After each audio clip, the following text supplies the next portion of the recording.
Welcome to Tidbit Talkin. Have some ideas about a fictional thing, each one featuring different levels of seriousness. Spoilers, here we go.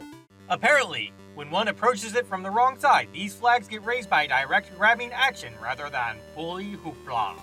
Barbos is only showing one of his eyes because he already hurt the other by himself accidentally while preparing for this fight.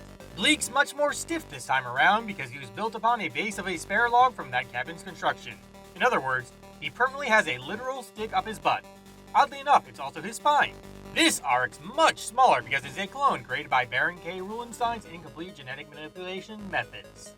Ellie is found much later in this game because Gallon-gushing Gal needed to make sure she was somewhere with adequate water that allowed for early superhydration malarkey so her pals didn't have to waste time loading up before enemy encounters. This of course has the unfortunate side effect of much more number one breaks being demanded so she can only stay in open air places where smells don't linger. Hence her not wanting to be at those docks which tend to absorb much moisture and odors.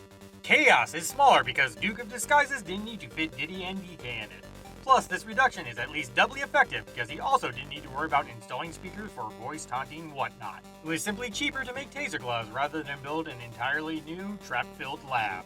Funky, Cranky, and Swanky are all away testing said main monkey's hovercraft that is intended to be immune to punctures. Lone Bear's teleport device was funded by all those card-matching games people played. Also, he insisted to join this journey by himself in order to best test out the aforementioned invention.